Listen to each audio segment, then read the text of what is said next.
Buongiorno a tutti. For everyone that doesn't know what that means, it's good morning, everyone. It's Sunday, back to work tomorrow, unfortunately. But I just want to talk about a little bit about yesterday's games, a little bit about today's. Got some new features coming up as well, yeah. So it's going to be a good show, hopefully. And like I say, hopefully the shows do get better. Within time, once I build a bit of confidence, learn how to edit. So I'm currently doing that, so hopefully they do get better, alright? But I want to start by talking about birthdays this week. It's been birthday galore in the Serie A.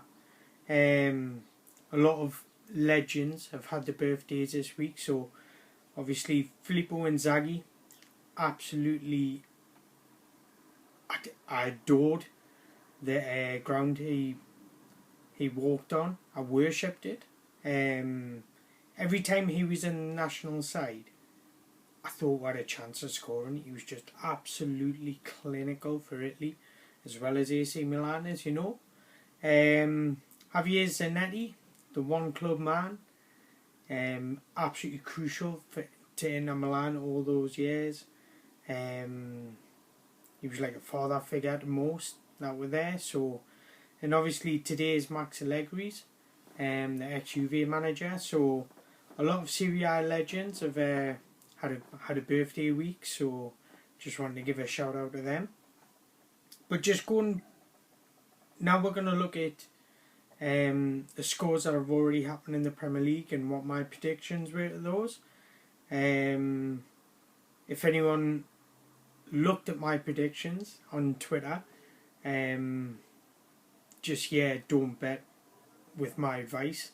That's all I've got to say. So Liverpool 4, Norwich 1. I predicted 3-1 to Liverpool, obviously.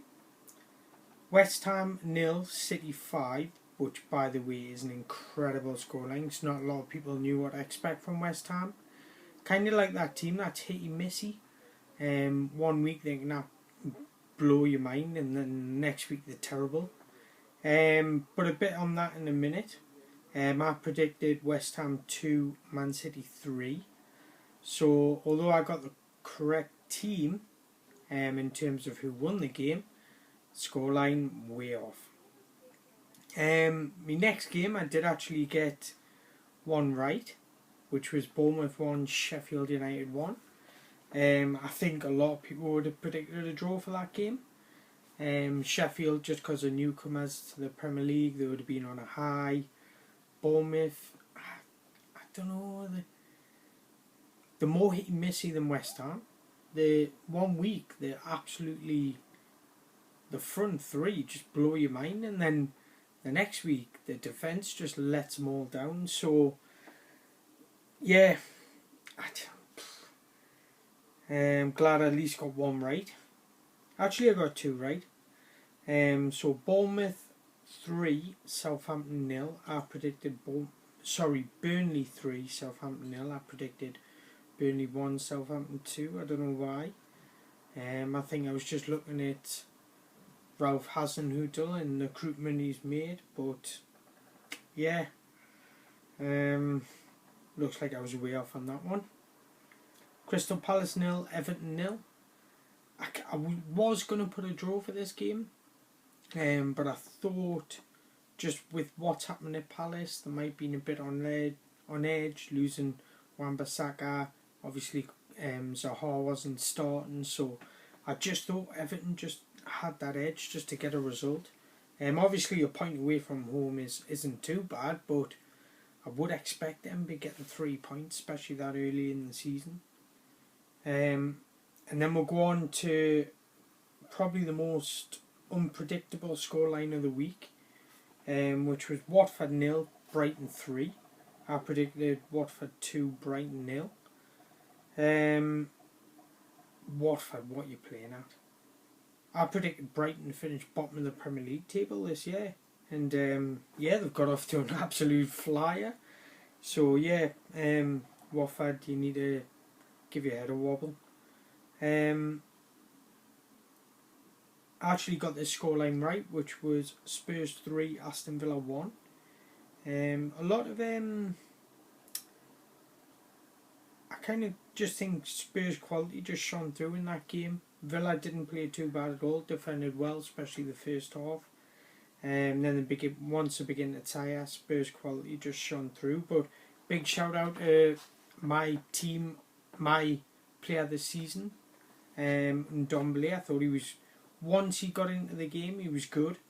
I think there was a bit of nerves at the start. You got to remember he's only young.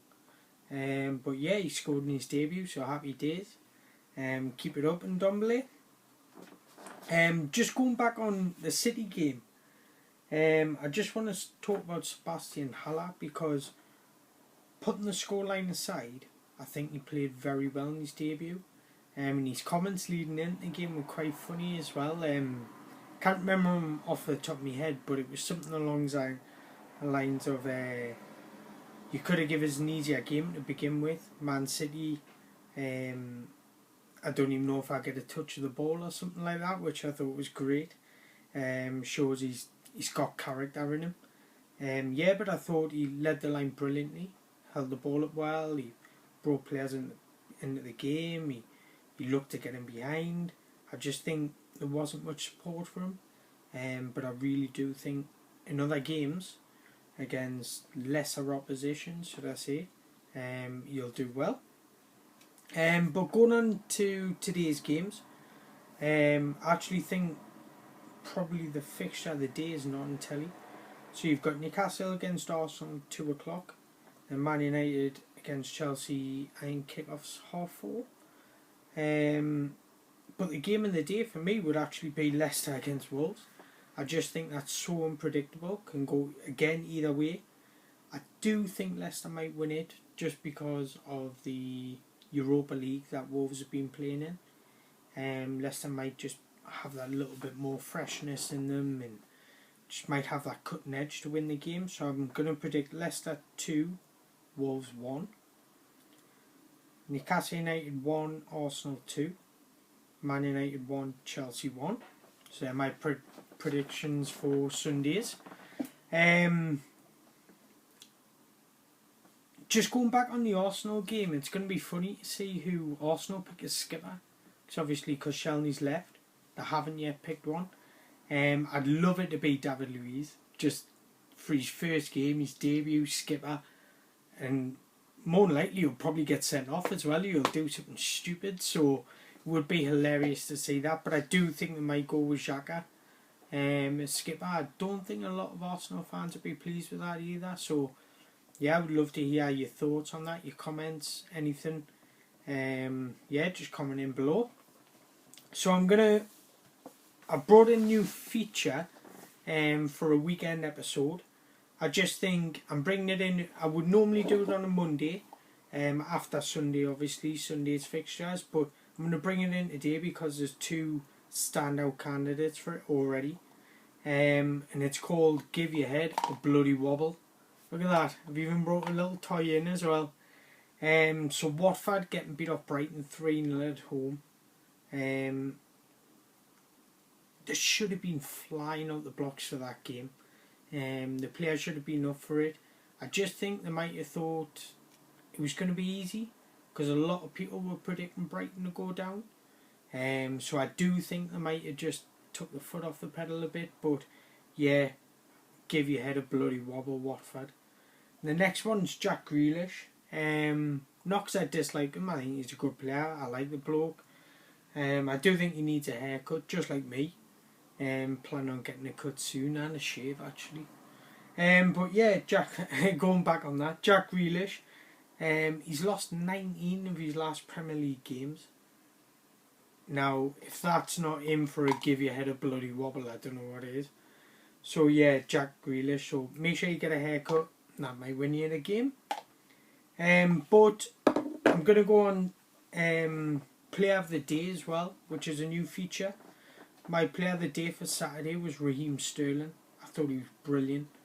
Got in between the lines, he worked hard, his passing was brilliant, his dribbling was brilliant. Just think he was exceptional. and obviously his finishing was absolutely clinical. Hat-trick hero, and he's actually top goal scorer in the Premier League in 2019 with 11 goals. He's joint with one other player. I would love you to take a guess. I'm not sure how many people watch the video, so I'll probably have no guessing. But yeah, if you would like to take a guess who Raheem Sterling is currently joint top goal scorer with for 2019. I know it's a 10-minute video, so I'm trying to fly through it. So I've got 3 fun facts. I want a new feature I've built in as well, which is Onel Hernandez for Norwich City was the first Premier League Cuban-born player. That's building the nationality up to 114th nationality to play in the Premier League. So yeah, well done Hernandez. Nobody's going to take that away from you, so well done. Gabriel Jesus has scored in his last 5 starts in London. So he obviously loves London. So if I was a London club, I'd be looking at that thinking, if we can pinch him, he's going to be scoring every game. And then just quick one on Man United and Chelsea. The last time an away team won this fixture was 13 games ago, back in 2013. So it's not looking hopeful for Chelsea. So yeah, it's going to be interesting. Obviously you've got the silent assassin and Ole Gunnar Solskjaer going up against Frank Lampard. So who knows what to predict. Again, it's a game that can go either way, because both teams have been in turmoil recently. Well, not Chelsea really, but obviously with the transfer window ban, they haven't been able to replace Hazard. So I do think Pulisic has been exceptional pre-season though as well. So he's a one to watch for this game. So just quickly, I know it's a long video and I do apologise, but I appreciate you sticking in. Lastly, I want to just quickly go over Rafael van der Vaart's comments on Sky, on BT yesterday, sorry he was on Sky. He says when he was working on the Dutch TV, everyone in Holland was saying that Harry Maguire was the worst player on the pitch when they played against England. And now he's being sold for 80 million. But I kind of agree with him. I don't think Harry Maguire is worth 80 million. I think Man United needed a defender, so they had to pay it. And you're only worth what somebody's willing to pay. But I think he's better than what Man United have got, but I don't think he's to the level to make them challenge for trophies or anything like that, or on Virgil van Dijk's level either. So yeah, I appreciate you sticking around. Hopefully you've enjoyed the video and them new fun features. Again, videos will improve, just give us a little bit of time. So yeah, if you could follow us on Twitter at AntonioMango4. My name on Twitter, my logo on Twitter is Field Footballer. So yeah, if you can follow us on Twitter, don't forget to hit the subscribe. Thank you very much.